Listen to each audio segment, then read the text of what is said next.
Seja muito bem-vindo, seja muito bem-vinda ao Pod Cíntia.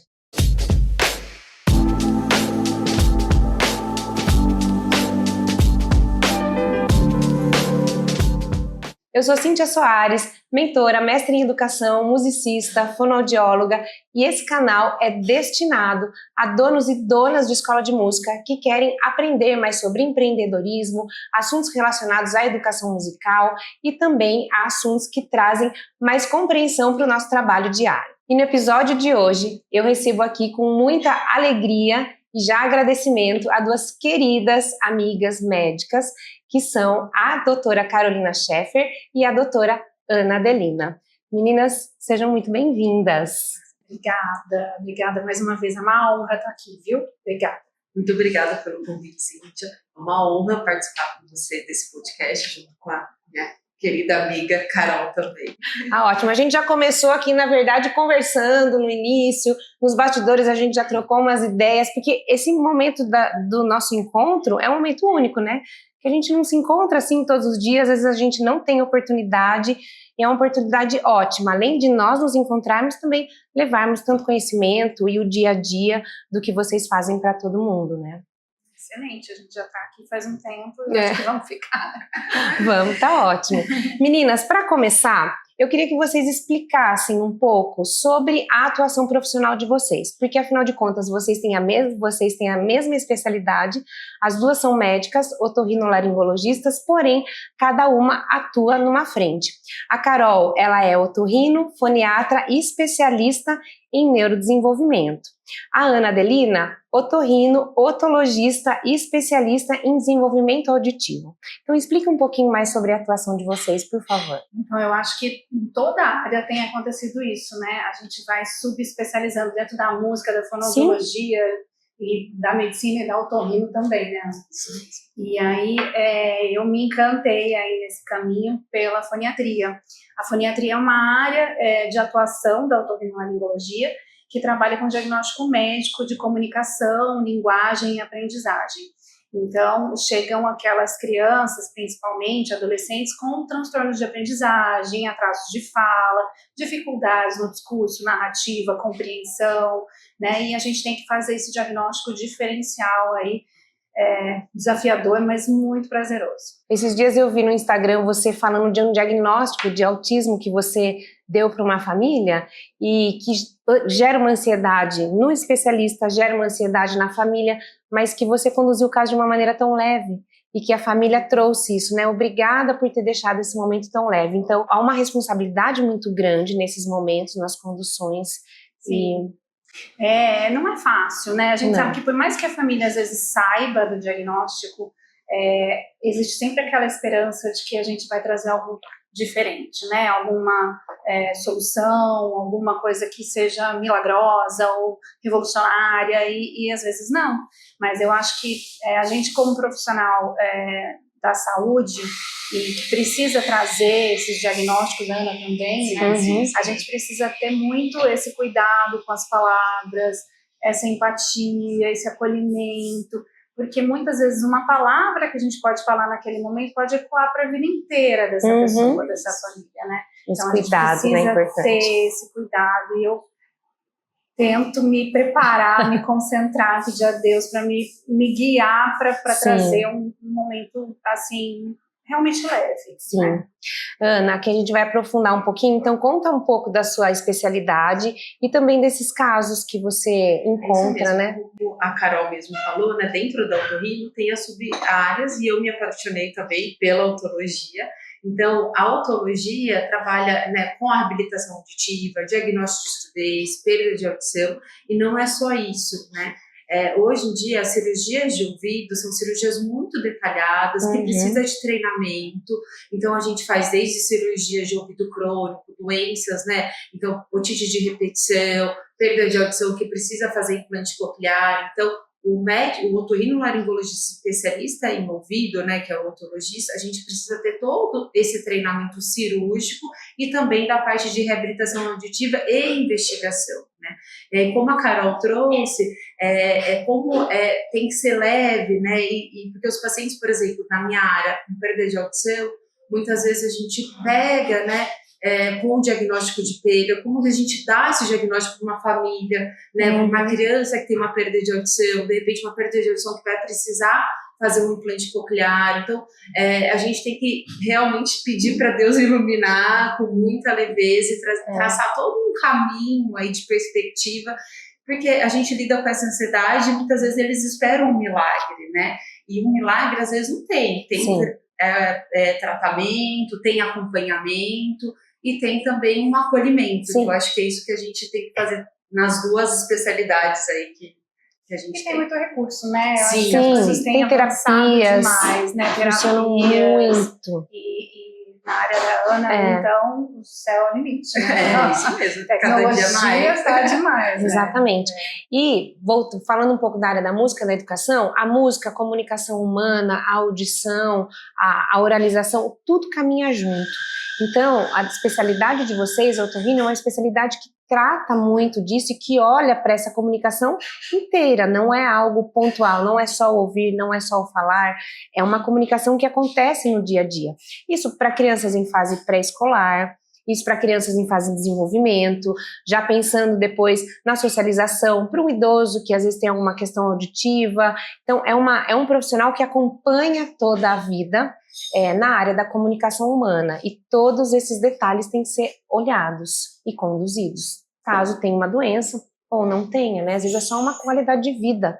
Acontece isso com vocês? Às vezes vem um paciente que às vezes não tem uma queixa de uma doença, mas precisa de algo de qualidade de vida. A Ana, eu acho que acontece muito isso na parte da audiologia, de perdas auditivas. Hoje eu sempre falo para o paciente, né? Então vou trazer um pouco para o paciente idoso, porque eles pensam, né? Tem muito mito, né? O aparelho auditivo é só para idoso, e não, né? A reabilitação auditiva, hoje a gente tem uma tecnologia a nosso favor que realmente ela traz muita qualidade de vida. Então, eu tento trazer isso para o meu paciente. Quando ele tem uma perda de audição, hoje a gente já sabe quanto mais precoce o diagnóstico da perda de audição, quanto mais precoce a reabilitação, porque muitas vezes a reabilitação se faz com o aparelho auditivo, a gente está prevenindo, né, uma demência, uma depressão. Né? Hoje, todos os estudos mostram a favor disso, que quando a gente trata a surdez, eu estou prevenindo uma evolução de uma demência e até mesmo da depressão.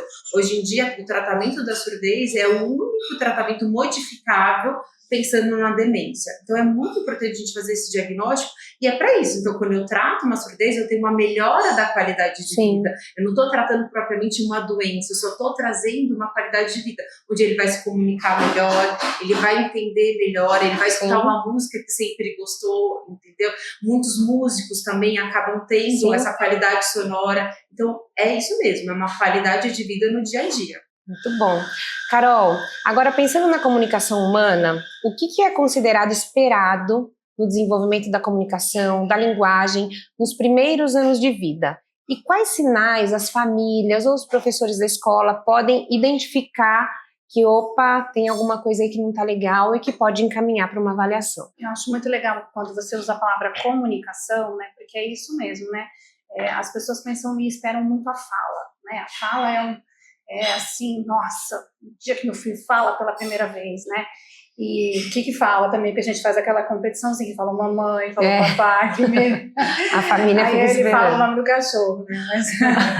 Mas assim, não é antes de falar essa primeira palavrinha, tem muita coisa antes, né? Então, o olhar, né? A postura corporal, o compartilhar a atenção, então, o olhar para um lugar e olhar para você de volta, para fazer você olhar para o mesmo lugar, né? Todas essas expressões faciais, os gestos de apontar, de fazer gesto representativo, que represente alguma coisa também. Então, tudo isso vem antes da fala, né? E a gente tem que esperar tudo isso antes de um aninho.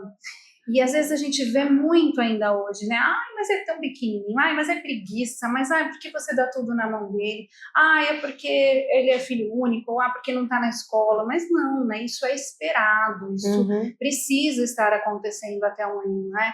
E até um aninho a gente precisa que comece, né? A partir de um aninho comecem a surgir algumas palavrinhas, né? E essas palavrinhas também, Eu não gosto muito de contar, porque é difícil contar, porque a gente fica naquela expectativa e tem umas palavras que a gente não percebe.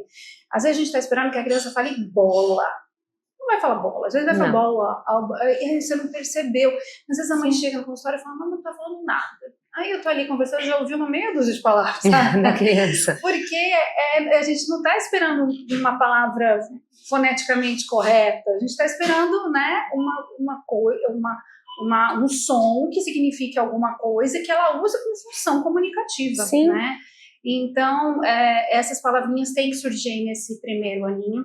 E aí, a partir do segundo ano, a gente tem que esperar que eles comecem a juntar duas palavrinhas, né? Então, cadê mamãe, dá bola, tchau papai, né? E aí é interessante que comecem a surgir alguns verbos, né? Porque a gente, quando vai estimular uma criança em casa, né?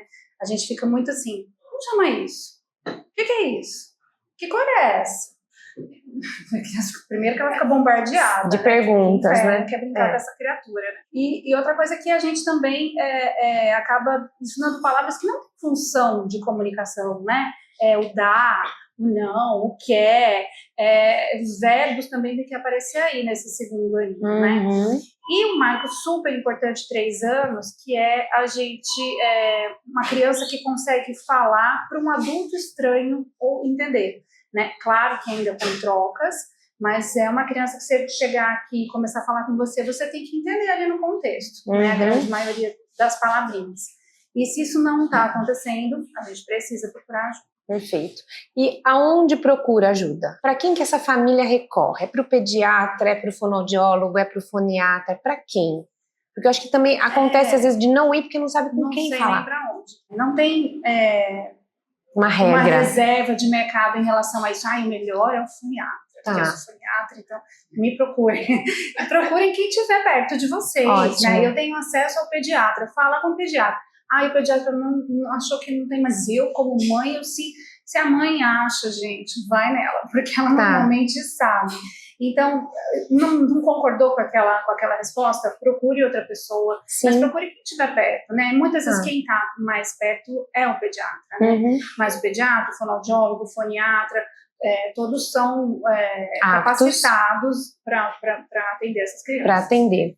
Carol, e hoje se fala muito sobre os atrasos, as atipias, as neurodivergências, o que realmente merece olhar com atenção, ou que muitas vezes é excesso de informação ou de achismos, né? Tem muito achismos, eu acho que ele tem.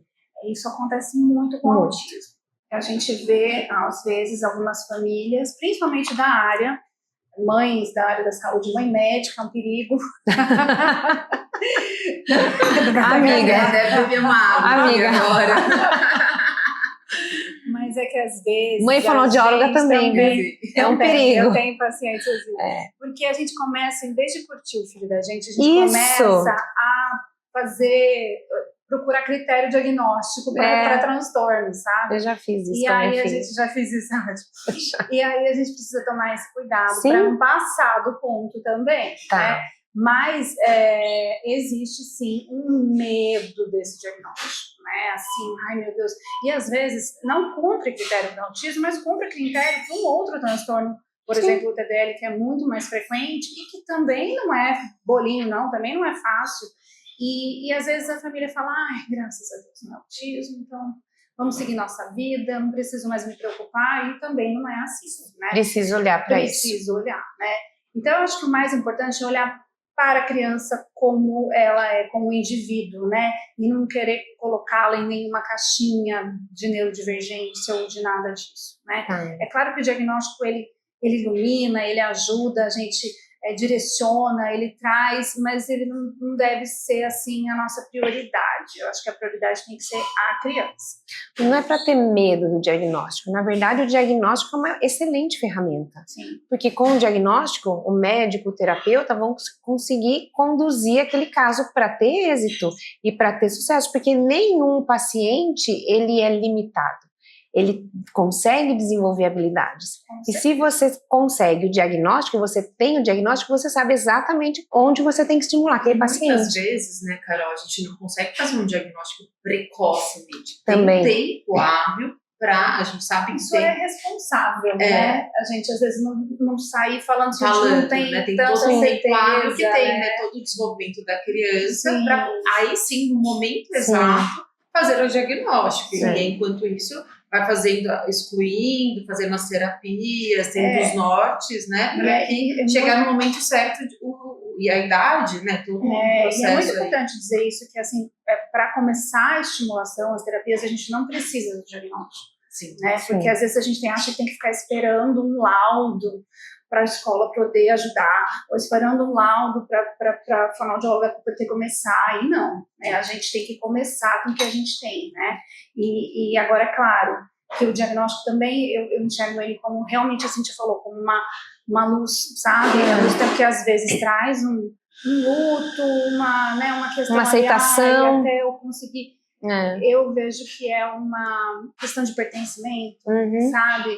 Eu pertenço a essa comunidade, eu sei como isso vai se comportar ao longo do tempo, eu estudo sobre isso, eu frequento grupos de mães, assim, eu estudo, eu leio, eu participo de eventos, então aquilo vai trazendo um conhecimento. Quando a gente conhece, as coisas ficam mais leves, a gente sabe como também ajudar a criança. Tem mais segurança, todo mundo fica seguro. Exatamente. Todo mundo fica seguro quando tem o diagnóstico. E confiar no profissional. Então, confiar naquele profissional que ele vai realmente fazer o melhor possível para desenvolver isso. E é um processo. Sim. Perfeito. Carol, você, com seus pacientes, percebe pacientes que têm acesso à música, que não têm acesso à música, que fazem aula, que não fazem. Como você entende e vê isso nas conduções dos pacientes que você acompanha, no desenvolvimento da comunicação, na interação, na socialização, na aquisição de vocabulário? A gente falou das crianças pequenas, menores de 1 ano, crianças menores de 1 ano já fazem contato visual, já veem expressões faciais, já veem o pai ou a mãe ou quem está com ele, um professor de música oralizando, e tudo isso é comunicação, já ouve diferentes timbres. Então, como que você percebe a influência da música nos seus pacientes, sejam eles típicos ou atípicos? Eu acho a música uma excelente ferramenta, né? A música também é uma linguagem, né? E através da música, é isso que você falou, a gente tem todo esse repertório de vocabulário novo, de sons novos, de prosódia, de ritmo. Então, até assim, crianças que têm transtornos motores de fala, praxia de fala, que têm dificuldade com prosódia, a música ajuda bastante nessa aquisição de prosódia. Existem pacientes que têm muitas dificuldades de fala, por exemplo, mas são muito musicais. E a gente pode utilizar isso como recurso terapêutico, né? Então, eu acho fantástico. Fora isso, a gente sabe que a música engaja mais, né?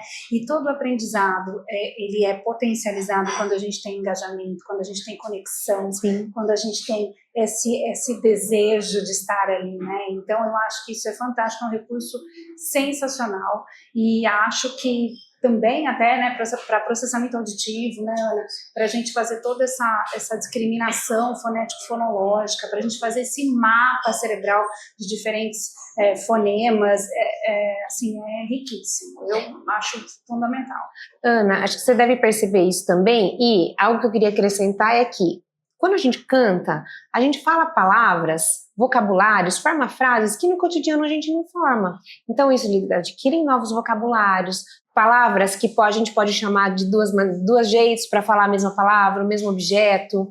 Então as expressões, principalmente as expressões faciais, porque quando nós cantamos, a gente fica realmente num outro estado que a gente gera mais expressividade, tem uma liberdade maior. Você percebe isso também no acompanhamento? Não, com certeza. E não é só isso, né? Quando a gente tem um estímulo da música, a gente não está só estimulando, pensando aí no paciente com uma deficiência auditiva, eu não só estimulo o córtex auditivo, tem uma conexão, né? A conexão social também é muito importante. Então, assim, toda a prosódia muda, né? A entonação muda. Então, tudo isso facilita muito e com certeza a gente vê essa diferença no paciente com o estímulo auditivo, né, com a perda de audição, que tem o estímulo da música, para que a gente tenha essa melhora e toda essa conexão, como a Carol mesmo trouxe, né? A gente tem esse boom em córtex aí, né? Não só auditivo, como do processamento, a conexão social, tudo isso é muito importante e é onde a gente vê a música.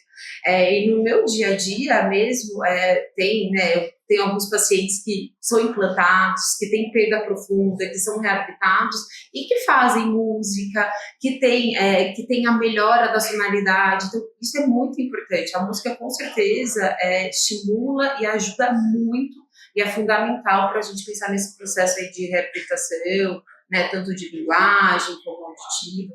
Carol, e quando a família recebe esse diagnóstico, qual o impacto desse diagnóstico, tanto para a condução do caso para a família, quanto para o âmbito educacional e essa intervenção interdisciplinar? Então, como que a família, a escola devem se conversar, os terapeutas devem se conversar e interagir nesse processo? Você fala do autismo. Qualquer diagnóstico, porque você falou do TDL, às vezes é uma apraxia de fala, qualquer diagnóstico. Cada vez, porque, cada dia que só passa, interrompendo, você falou do autismo, né? A gente fala muito do autismo, mas a gente esquece os demais. Não, total. Né? Cada dia que passa eu vejo essa interdisciplinaridade como assim, peça-chave no bom andamento aí do caso, sabe? E quando eu falo em interdisciplinaridade, eu falo de todo mundo mesmo, né? Uhum. A família tem que estar muito, e às vezes fica com os avós, porque os pais trabalham, não adianta só ir a mãe. A avó tem que estar sabendo o que está acontecendo, Sim. como é que ela pode ajudar. A escola, a criança às vezes fica mais na escola que em casa, né? Então a escola precisa estar orientada, precisa trazer o olhar dela para a gente. Uhum. Porque às vezes a criança se comporta de uma maneira aqui no consultório, mas lá na escola é diferente, na casa da avó é diferente, na casa da mãe é diferente. A gente precisa trocar essas visões, né, diferentes. E com os terapeutas, né? Então, eu tenho feito muito essas reuniões com todo mundo, sabe? E eu acho tão legal, porque a gente vê a mudança no caso, sabe? Assim, aí quando volta daqui a alguns meses, você fala, nossa, mas evoluiu tanto, porque a gente se organizou. Às vezes tem 2 fonoaudiólogas no caso, as 2 estão fazendo a mesma coisa.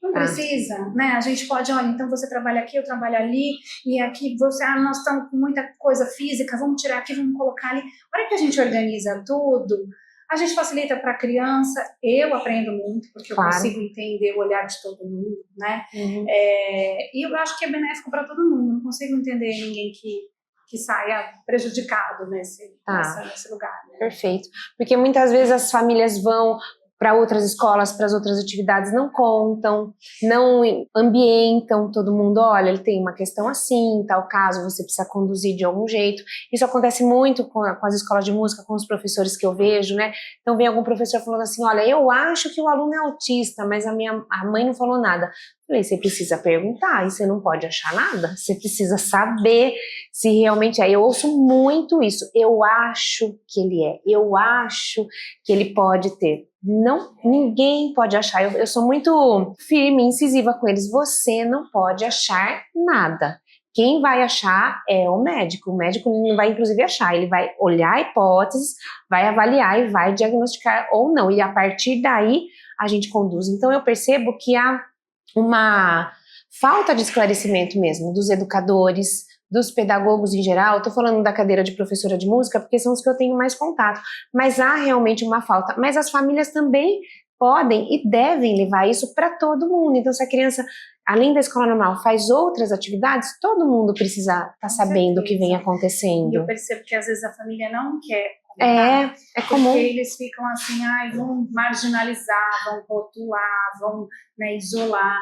E eu não enxergo assim. Eu também acho que não. É muito pelo contrário. Eu acho que se eu sei, eu posso poupar, eu posso entender alguns comportamentos, eu posso poupar algumas dificuldades, eu posso tentar trazer um pouco mais essa criança, né? Então, eu sempre aconselho que toda a equipe esteja informada. Mas a gente tem que respeitar. Tem famílias que às vezes não estão naquele momento de querer aceitar, de querer abrir, né? Processo. E aí é isso, né? Volta aquela questão da empatia e de que a gente tentar respeitar esse momento da família, porque às vezes eu percebo que as famílias ficam um pouco pressionadas, sabe? Todo mundo tem alguma coisa, você tem que trazer o laudo, você tem que ver. Às vezes ela até já viu, mas ela tá nesse processo ainda, sabe? Ou não viu também, porque também... E tá tudo bem. Né? Então a gente tem que também tomar um pouco esse lugar ali de respeitar. De respeito mesmo. Maravilha, maravilha. Ana, vamos falar um pouquinho sobre audição agora. A gente fala muito da fala, mas o ouvido é muito importante, porém é onde tudo faz sentido, né? Qual a importância da audição? Na aprendizagem de fala, nas aprendizagens, no contexto social?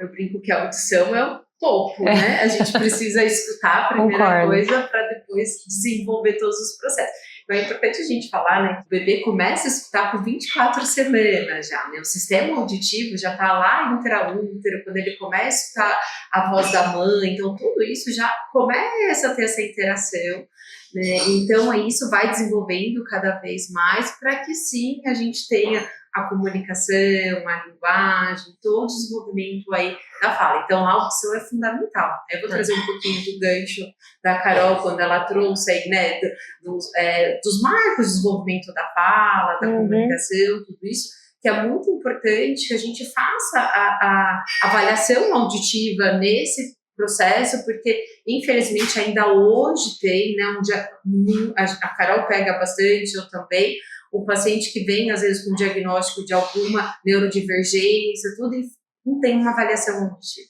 A gente vai ver, tem uma perda de audição, né? E vem tratando com uma neurodivergência, e o principal ali é deficiência auditiva. Então, eu acho que iniciar com uma avaliação auditiva é fundamental, né? E junto com as outras orientações, as outras avaliações, sim, mas a audição realmente é fundamental para que a gente tenha um diagnóstico e sim depois as reabilitações adequadas. Sim, para a gente deixar bem claro, qual é o exame que faz para saber se está ouvindo bem? Quando o bebê nasce, faz o exame da orelhinha ali na maternidade. Depois, como que a gente pode continuar esse acompanhamento?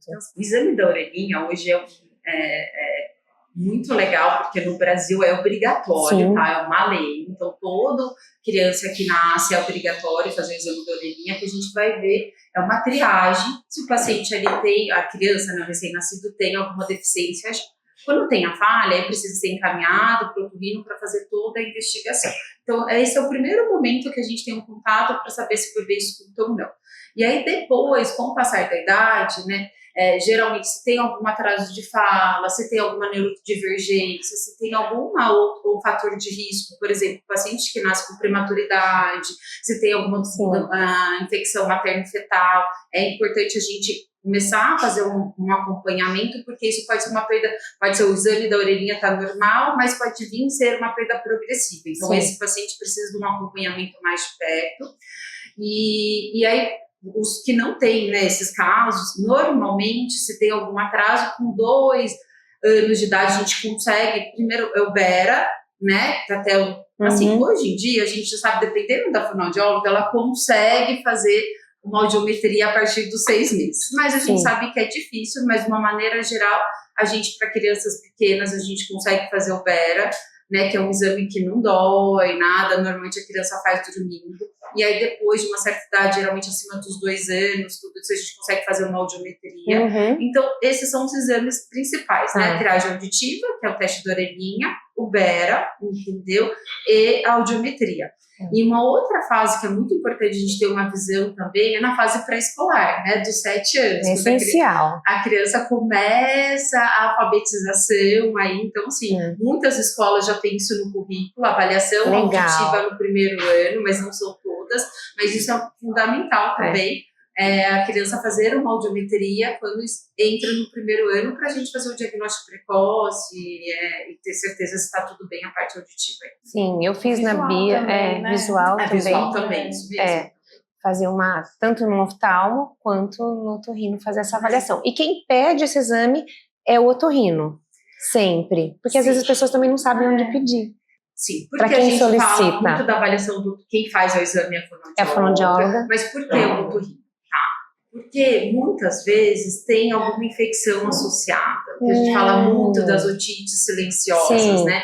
Então é aquela criança que muitas vezes não tem tanta demanda, mas aí a gente precisa olhar se tem uma rolha de cera, se tem uma infecção associada, se tem alguns outros fatores, né? Às vezes tem uma apneia, tudo isso pode influenciar também na parte auditiva, não propriamente uma perda de audição, mas as otites silenciosas causam perda de audição temporária. Então, a gente sempre pede uma avaliação do otorrino, né, tanto foniatra, otologista, otorrino geral, tem propriedade para fazer essa avaliação. Aí sim, se tiver tudo bem no exame físico, na história desse paciente, fazer o exame de audiometria. Maravilha, maravilha. E Ana, algumas famílias demoram para perceber, os professores demoram para perceber perda auditiva. Eu tenho uma história da minha mãe professora por 50 anos, e ela sempre deu aula para a primeira série. E ela falou que ela teve muitos alunos que às vezes aquele aluno não aprendia, estava com dificuldade, e o aluno ficava olhando para ela o tempo todo. Acontecia um monte de coisa na sala de aula, ele só olhava para minha mãe, para a professora. E ela falou, eu acho que essa criança, ainda isso na década de 70, 80, não tinha tanta clareza.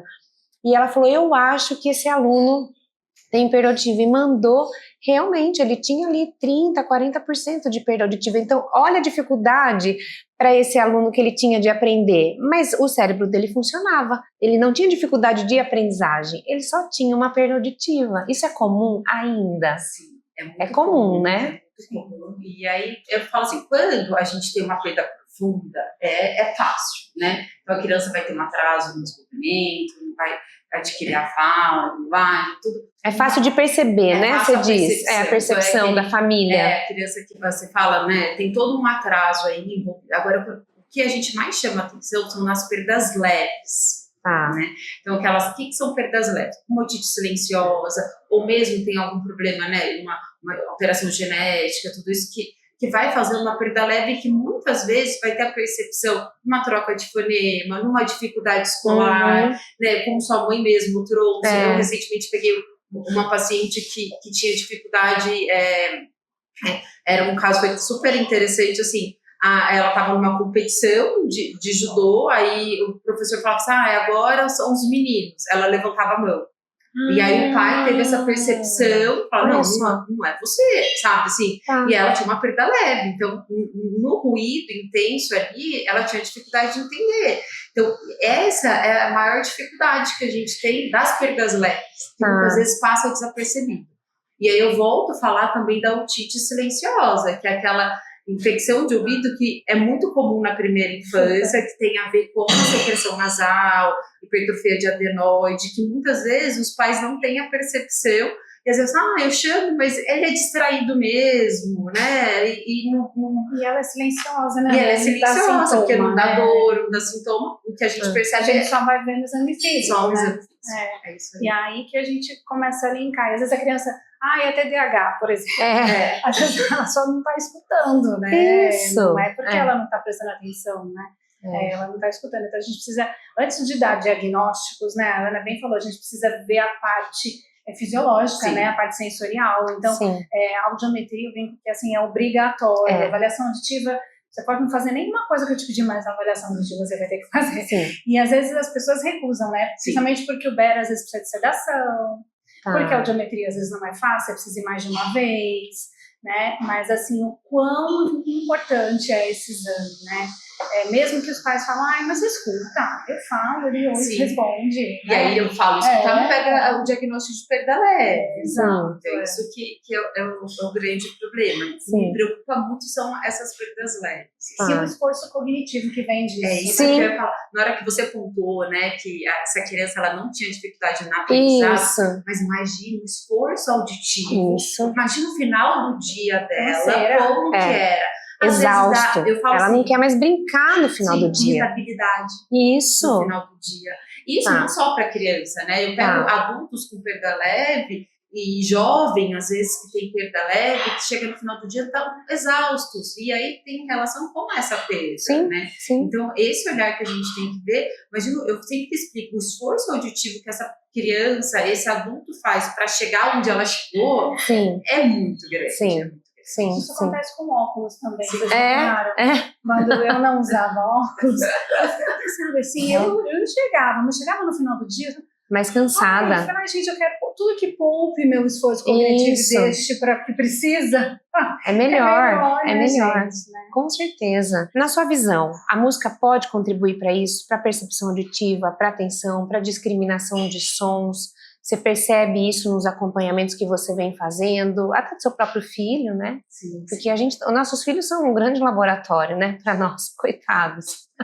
Porque a gente também enxerga essas coisas que você falou, né? Olha, ele tá demais com isso, chega lá, não tem nada a ver, né? Santo de casa não faz milagre. É. Mas é isso mesmo, como né, eu comentei, a estimulação com a música, ela faz outras conexões, né? Então, quando eu melhoro a parte aí, não só do córtex auditivo, eu tenho a conexão do estímulo mesmo, né? Sonoro, da prosódia, da conexão, da comunicação social, das entonações, cada música tem uma entonação. Então, com certeza, porque às vezes, ele tem uma deficiência auditiva, mas será que ele vai ter a percepção? Não, é fundamental para ele, né? E hoje a gente tem um monte de... Saiu até uma revisão recentemente aí dos pacientes implantados, né? O que é um implante coclear? É aquela criança que é um adulto, um paciente, né, de uma maneira geral, que tem uma surdez profunda e coloca uma prótese auditiva para melhorar, né? Faz uma cirurgia. E aí, teoricamente, eles são... quando a gente tem a música como estímulo auditivo, eles têm uma melhora muito significativa em relação aos que não fazem. Então, com certeza tem um estímulo, né? Não só sonoro, mas da conexão, da socialização, tudo isso. A gente usa outras áreas do cérebro, né? Isso. E isso né, traz essa plasticidade, né? Logo na primeira infância, que eu acho muito legal. Fundamental. Né? É outra linguagem, né? Tem outras linguagens. Até outras letras, né? Agora eu vou trazer um tema para vocês muito pertinente, que eu acho que a gente tem que falar cada vez mais, que é sobre o uso de telas. Como o excesso de uso de telas impacta no desenvolvimento da linguagem, no desenvolvimento da audição, na socialização, na interação. Quero que vocês falem abertamente sobre isso, porque eu acho que todo mundo precisa se conscientizar. Tem muitos estudos já, né? Sim. A gente vive isso, acho que na prática. Na prática, com as nossas crianças, né? Claro. Na nossa infância a gente não teve isso, então a gente meio que está tendo que aprender a trocar um pneu com o carro andando, né? A gente não sabe muito como fazer, né? E eles não são alienados, nossos filhos, né? Então ele não precisa ser alienado. Sim, também isso é algo. Eu acho que está muito claro, assim, a ciência já tem muitos estudos mostrando realmente o prejuízo, né, que as telas trouxeram aí para o desenvolvimento, para a socialização, obesidade, sedentarismo, a falta de conexão com o outro, né?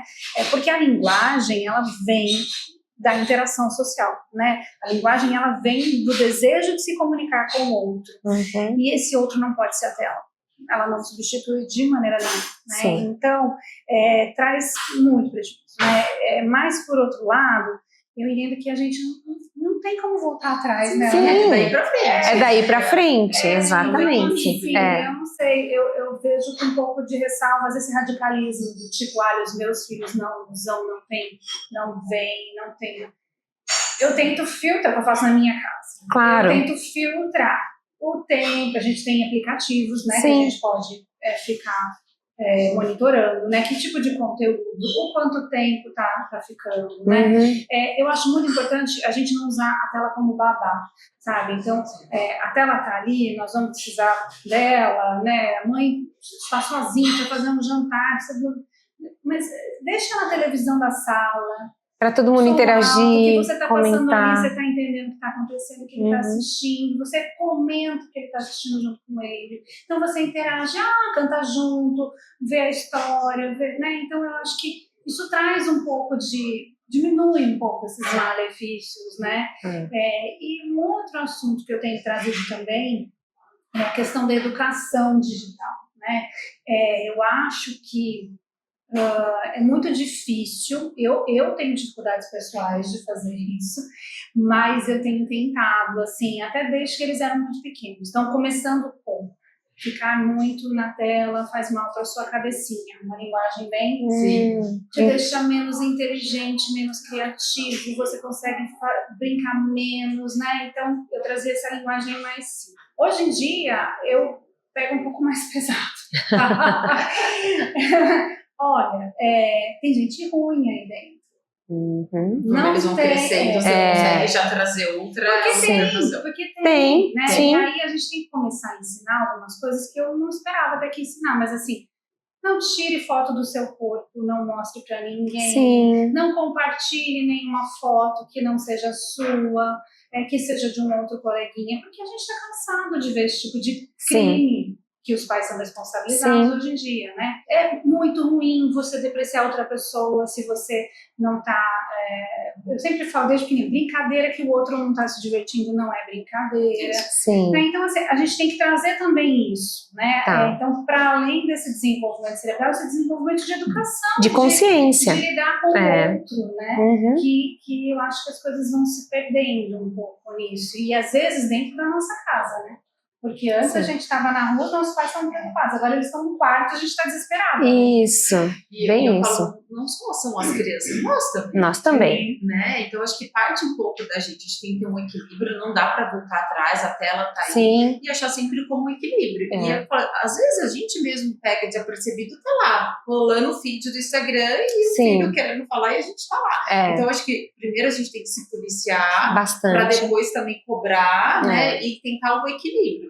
Não tem como voltar atrás, mas acho que o equilíbrio é fundamental. Tomar muito cuidado, né? E acho que a criança, eu sempre falo, dá demanda para a criança. A criança, ela entende, né? Então, se você trouxer, olha, faz mal para cabecinhas. Você percebe, o Joca vira e mexe, a gente tira a TV. O Joca é muito sensível com, né? Com conteúdo também. Tá. Então, a gente sempre tem esse olhar, o conteúdo, o tempo. Sim. E aí, quando ele fica sem a televisão, né? Eu sempre trago, olha, você viu como você tá mais criativo essa semana? Você viu como você tá brincando mais? Então, trazer isso para a criança também, que é muito importante. Isso que você falou de demanda, trazer outra demanda. Então, hoje vamos fazer um bolo? Sim. Olha, para quem faz um instrumento musical, como eu falei, deixa eu ouvir o que você aprendeu, ou deixa eu olhar a sua lição da escola. O dia que o astronauta foi na Lua, o que a professora falou sobre isso? E você pode até então a gente trazer filme sobre o astronauta, isso, né? Mas aí eu acho que eu entro um pouco no calo dos pais que a Ana está falando aqui, né? Além da gente também estar viciado nesse negócio, né? Sim. A gente terceiriza um pouco, porque a hora que eu falo, vamos fazer uma coisa, eu tenho que fazer. Eu tenho que levantar do meu lugar ali e tem que fazer. Ir lá. Mas assim, nem sempre é fácil. Não. Mas é sabido. Quando você tem, já está no contrato isso. A gente tem que, faz parte. Então assim, vamos tirar do videogame, mas o que nós vamos fazer? Né? Agora vamos ligar o videogame, vamos jogar um jogo? Vamos sair, vamos não sei aonde, vamos trazer, né? Trazer uma outra atividade, porque competir com a tela, gente, tá difícil. Tá. Né? Eu falo da tela, tem muito conteúdo legal na tela, né? Então hoje a gente tem Duolingo, as escolas fornecem, né, aplicativos de leitura, de jogos educativos, jogos de matemática. Então dá para você associar a tela de uma maneira mais educativa mesmo, de usar esse tempo para aprender algo. Tem o momentinho do jogo, fala, não, mas agora esse momento não é do jogo. A mamãe vai deixar a tela, mas a gente vai jogar, vai brincar alguma coisa mais educativa. Um joguinho de matemática, um joguinho de leitura, né, de pintura, entendeu? De aprender desenho. Então tem muita coisa legal que dá pra gente usar a nosso favor, entendeu? E sim saber, né, dosar o equilíbrio. A inteligência artificial tem trazido coisas também muito legais. Sim. Né? Eu sou do time que gosta, eu não sou do time que vê como vilã. Né? Eu acho que a gente tem que olhar. Né? E aí tem para a feira BET, que teve agora, que é a feira de educação, né?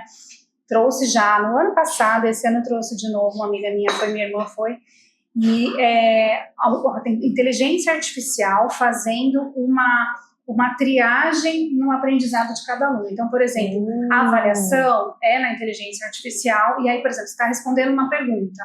Se você acerta, a próxima pergunta ele já sobe o nível automaticamente. Se você erra, ele vê onde você errou e ele dá o pré-requisito antes que você tinha que saber. Então, ele consegue individualizar o aprendizado de cada criança de uma maneira muito mais fácil e muito mais eficiente. Então a gente também tem que ter esse olhar, né? Mas é isso, precisa ter equilíbrio, né? Equilíbrio. A Bia esses dias também falou, mãe, tô aprendendo italiano no Duolingo. Eu falei, nossa, eu com 10 anos não sabia nem uma palavra em italiano. Então também desenvolve outras habilidades que você não desenvolveria se você não tivesse esses aplicativos e essas plataformas. Então usar isso de maneira realmente que interaja e que traga mais conteúdo, consciência para todo mundo. Eu sempre falo, né, pelo menos assim, usando em casa, né, e eu falo muito isso também, fazer combinados, né? Então, sabe que no final de semana, primeiro faz atividade física, vai no parque, brinca, depois à tarde vai pra tela, vai pro filme. Então, é sempre o equilíbrio. Nem sempre é fácil, né?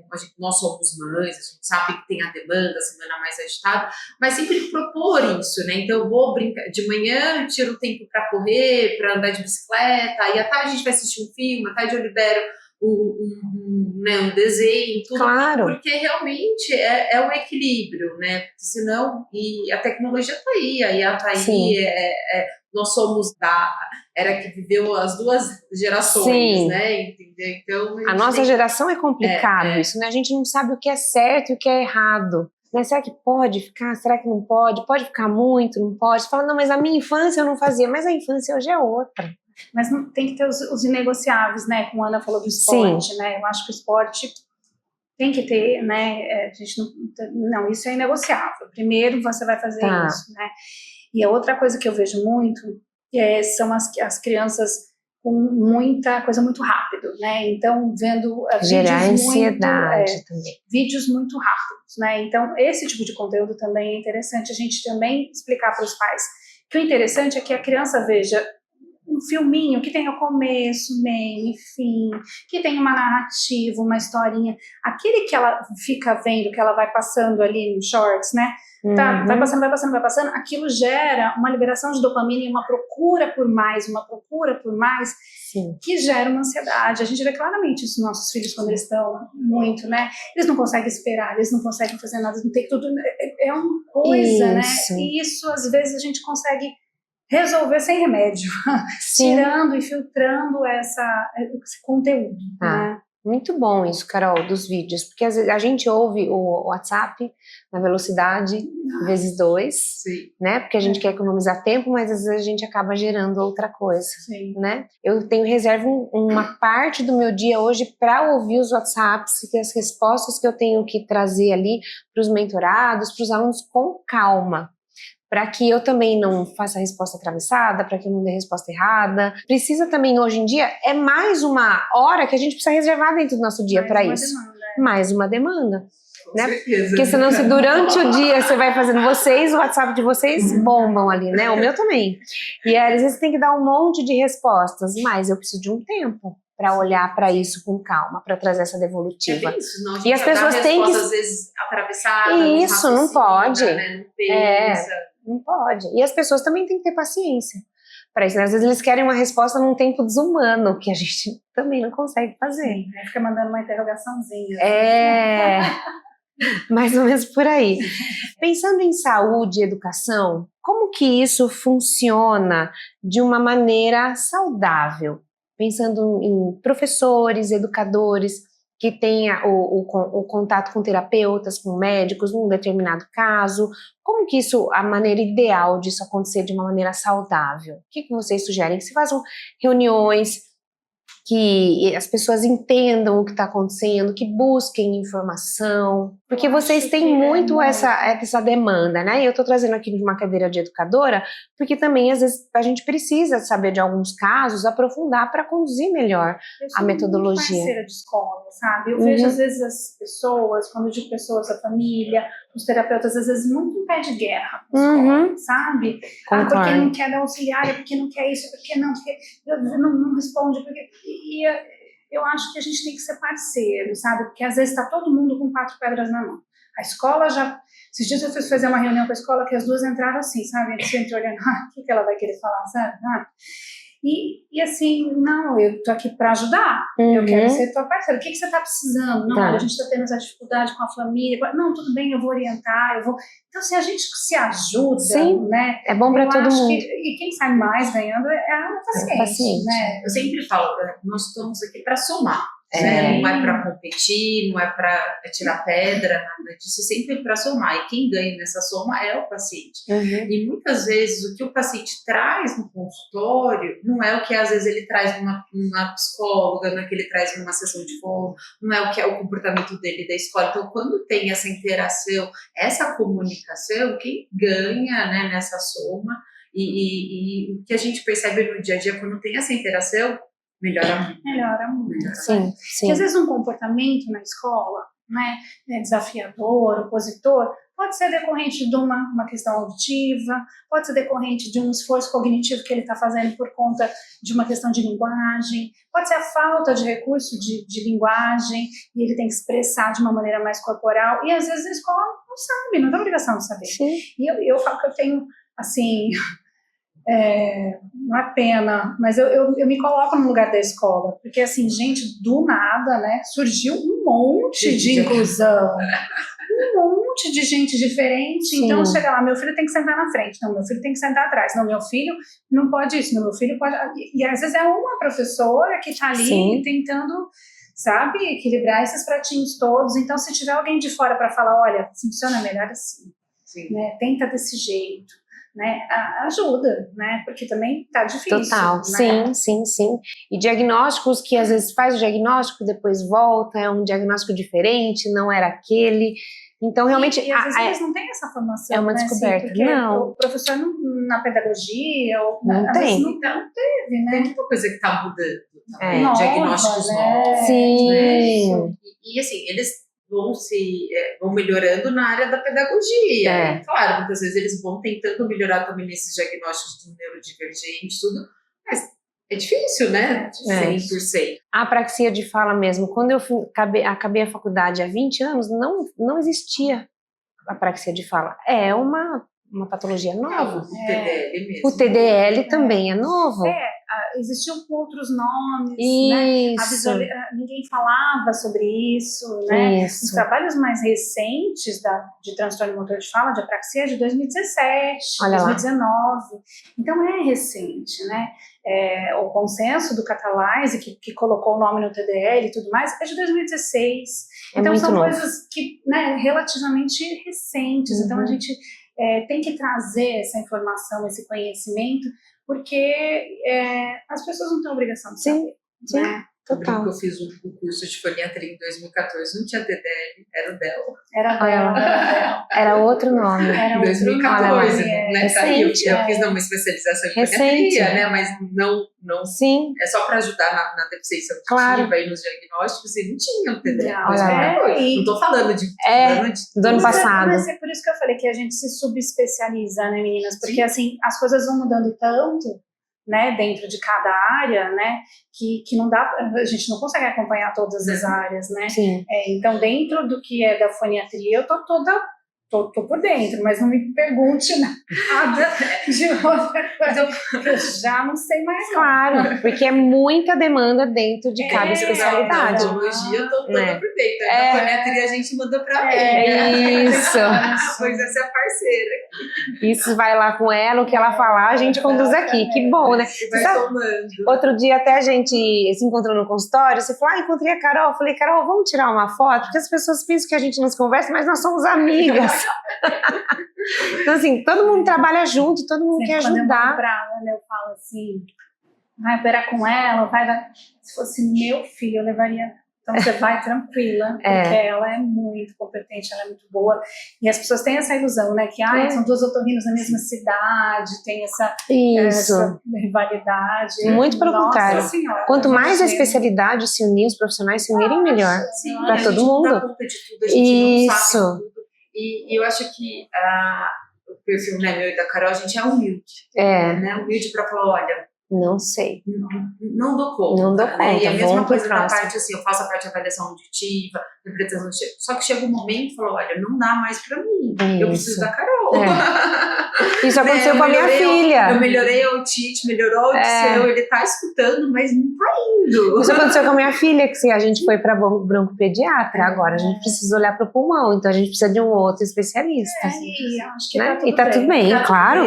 Foi ótimo. Meninas, o que vocês gostariam de falar para os professores, na verdade para os educadores aqui, quero falar um pouquinho sobre isso, como que eles podem colaborar para não ultrapassar os limites clínicos. Porque educação é algo, saúde é outra e terapia é outra ainda, né? O que vocês poderiam falar em relação a isso?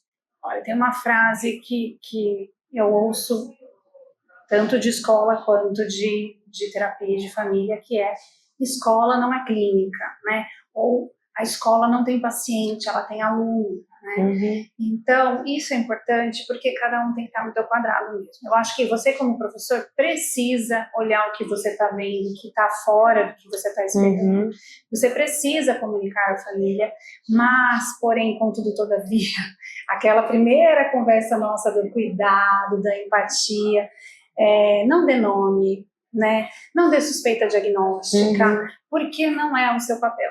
E eu acho que você se mete em enrascada. E muitas vezes você falou aquilo e aquilo vai ficar na cabeça daquela mãe pro resto da vida. E às vezes aquilo não é o que você viu. Às vezes tinha um otite, às vezes tinha uma questão de linguagem, às vezes tinha, né? Não tinha dormido bem naquele dia, a criança não dormiu bem, não estava entendendo o que você estava falando. Essa informação assim como suspeita, olha, eu acho que ele é delegado. Olha, eu acho que, né? Não, olha, eu acho que, eu tô vendo aqui que tem uma questão de atenção, tô percebendo, tem alguma coisa, você já procurou alguém, você precisa de alguma indicação, então é a obrigação do professor, eu acho, de trazer essa informação, mas sem nomes, né? Acho, procure um profissional X, acho que é legal, né? Olha, procure um fonoaudiólogo, procure um pediatra, fale com a foniatra, acho que é riquíssimo essa informação, mas assim, cuidado com o diagnóstico, né? Porque eu acho que a gente, às vezes, para dar um diagnóstico, a gente fica ali, claro, demora, estuda muito, aprofunda, e às vezes vem alguém, e aí para você desconstruir aquilo que foi dito, às vezes tem até a quebra com o profissional, né? Porque às vezes o pai não está esperando, e aí ele, teoricamente, cita um diagnóstico, e aí pode ter até essa quebra com o profissional. Então, é isso. Trazer o alerta para a família, olha, tem percebido uma desatenção, você já procurou, né? Olha, alguns sons eu percebo, igual na música, né? Alguns sons eu percebo que ele não tem a escuta, tudo. Você já procurou um otorrino, né? Então, acho que trazer o alerta, mas sem o diagnóstico, né? Sem colocar nomes. Acho que o nome do diagnóstico, né? Um TDAH, uma perda de audição, e sim, vamos por uma avaliação, vamos ver se está tudo bem. Então, trazer o alerta é fundamental, porque muitas vezes é onde vocês vão ter a percepção, mas o diagnóstico tem que ter algo. Isso. E o especialista para trazer isso, né? O que vocês acreditam que a saúde e a educação precisam aprender uma com a outra? Ou como elas podem se fortalecer uma com a outra? Eu acho que todas dependem de um processo, né? De um tempo. Todo mundo precisa buscar informação. Todo mundo precisa estudar. Vocês precisam entender muitas vezes como acontece o processo de alfabetização. O que aprende primeiro? É vogal ou é consoante? Estou dando um exemplo. Como que acontece isso para que daqui eu consiga conversar com a fono, com a musicoterapeuta, no caso, com os profissionais, como que eu consigo conduzir? Então, acho que todo mundo precisa entender um pouco de tudo, né? E buscar informação. Buscar informação, trocar, né? Perguntar, né? Como mãe, eu já tive, vocês já passaram por isso com certeza, não sei se ela não, Joca já, mas quando começa a aprender matemática, que começa a mudar as continhas, não é mais igual às nossas. Não, né? já. Essa semana aconteceu comigo. Eu comecei a fazer e o Henrique falava, não mãe, não é assim, não mãe, não é assim. Mas a minha professora falou, mãe, que é assim, eu não sei como a professora... Aí a professora falou assim, Carol, você tá atrapalhando. Eu falei, não, tudo bem. Aí o que eu fiz? Eu fui lá, marquei um horário com ela e disse, me ensina. Sim. Porque ele tava com dificuldade, eu precisava ajudar e eu não sabia como, né? Sim. Então eu acho que é um pouco isso, olha, você me ensina, o que eu posso aprender, como é que eu posso melhorar, né? E é essa humildade de se colocar, olha, não sei. Eu fiz isso esse ano na escola, achei que eu era a única mãe que ficou louca que fazia isso. Porque a Bia começou com mais conteúdo para estudar e eu falei para a professora, vem muito conteúdo, eu não estou conseguindo organizar o estudo dela, me ajuda. Como que eu separo por dias, por disciplinas, eu não estou conseguindo, parece que na minha época era mais fácil. Eu uma fase um pouco antes, na alfabetização, e aí era assim, B-O-L-A. E uma amiga minha que é professora falando, não, a gente não soletra, a gente fala bola, e a criança vai... Então, assim, vai mudando, né? Claro. B-O-Bó, né? Tipo, É. assim, então, a gente vai aprendendo, então é se informar. Isso a gente traz muito para o consultório. Eu acho que o fato da maternidade também, a gente ter essas experiências, né? Então eu trago isso muito no dia a dia, no consultório também, que soma com a educação, né? De chamar a escola junto, como a gente já falou aqui, né? De trazer a soma, né? A gente também faz parte da gente tentar entender como que é o processo da alfabetização. Tem várias pedagogias. Assim, acho que a Carol talvez faça mais isso do que eu, né? No dia a dia, pela experiência dela, mas às vezes aquela escola não é o ideal para aquele aluno. E aí, de repente, a gente tem que ter essa visão, né? Eu acho que a Carol faz melhor do que eu, isso com certeza. Ou até aquele método de isso não é a escola, o método. Não é adequado para esse tipo de criança, para esse tipo de transtorno. Né? Então a gente sabe, por exemplo, que o método fônico, do somzinho, tem mais evidência, ele é melhor para as crianças que têm transtorno de linguagem, né? Então, muitas vezes eu vejo a escola, não, mas eu estou dando reforço, né? Ele não está indo bem, ele está fazendo no contraturno reforço. Ótimo, mas se eu fizer o reforço mais do mesmo, se eu não ver como é que esse aluno aprende, aí colocar a técnica correta, o modo correto, é mais visual, eu preciso adaptar a linguagem, eu preciso, né? Eu vou fazer mais do mesmo, eu vou gastar o tempo da criança, da escola, e eu não vou ter... Vai deixar ela mais cansada, irritada, e vai ser igual. Então, essa interdisciplinaridade, né? Então, a gente fala, olha, essa criança aprende melhor assim, né? Normalmente, com recurso... E a psicopedagoga nesse time entra muito bem, né? Porque ela consegue ter essa ideia. Então, aí a gente vai trocando junto com a fono, a gente senta com a professora e fala, não, olha... Tenta desse jeito que eu vi que assim vai melhor, né? E daí vai, né? E aí, a hora que vai, você fala, foi. Que bom, que bom, que bom. Quero que vocês deixem uma mensagem para as famílias, para os educadores que estão aqui, sobre como trazer realmente algo que colabore muito para o desenvolvimento. E não, a gente fala muito de criança, mas para o desenvolvimento em geral, desde a gestação, desde depois quando a criança começa a fazer interação, né? Que hoje a criança de 1 mês já está olhando no olho da gente e fazendo contato visual, né? Já tem expressão. Antes as crianças, antigamente, parece que dormiam mais, né? Eles já estão mais interativos. Então, que mensagem vocês deixam para as famílias, para os educadores a respeito do desenvolvimento humano? Lembrar, né? Então, que desde a gestação a criança já está escutando. Então, assim, para os educadores é sempre um estímulo, né? Então, pensar, incentivar a leitura, né? Incentivar a música, porque tudo isso vão criar conexões, trazer também a família junto, se for necessário trazer o profissional da saúde junto, se tem alguma pulguinha atrás da orelha, não fazer o diagnóstico, mas trazer para essa família, né? Olha, tem alguma coisinha que eu não estou sentindo, não está legal, né? Porque realmente é onde talvez tenha a percepção e onde a gente de repente vai fazer um diagnóstico. Então, assim, vocês têm a criança, né? O adulto, a gente fala muito da criança ali no dia a dia, que tem a percepção. Às vezes essa criança traz alguma coisa. Então, assim, na percepção mínima, traz isso para a família, orienta a família a procurar um profissional para investigar um pouco mais. Lembrando, não precisa fazer o diagnóstico, mas traz o alerta. Acho que isso é fundamental. Para os educadores como para os pais, né? Eu acho que a gente tem que estudar para ser pai e mãe, né? Sim. A gente tem que estudar para tudo, né? Então, a informação de qualidade, não é ficar ali no Instagram, né?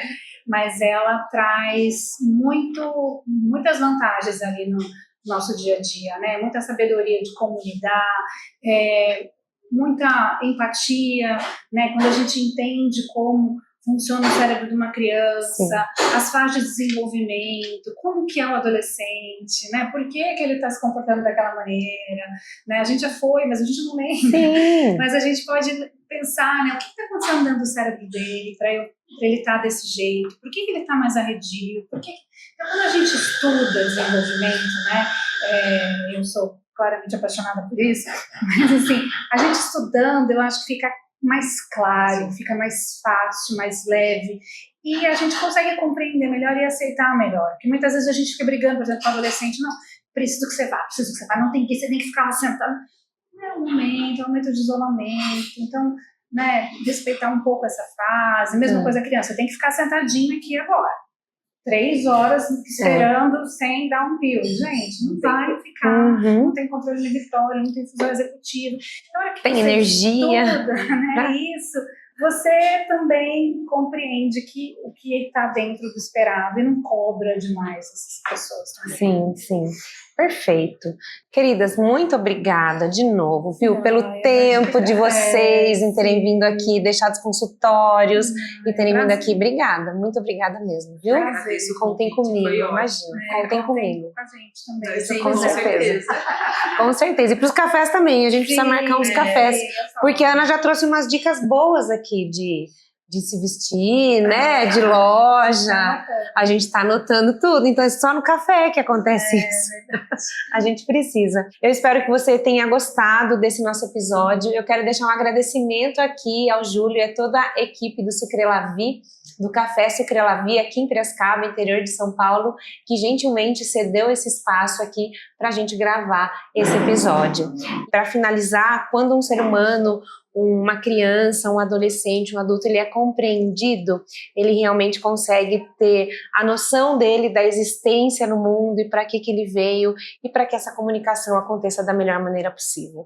E com certeza esse episódio hoje aqui destravou muitas crenças, trouxe muita informação para que todo mundo que assista consiga, saindo daqui, conduzir melhor o seu dia a dia, tanto em sala de aula, quanto em prática terapêutica ou pedagógica, com certeza vai ajudar. Eu espero que você tenha curtido. Aqui embaixo a gente vai deixar os canais de comunicação e de acesso à Carolina e à Ana Adelina, e também eu espero que você encaminhe esse episódio para quantas pessoas vocês puderem e quiserem. Até a próxima!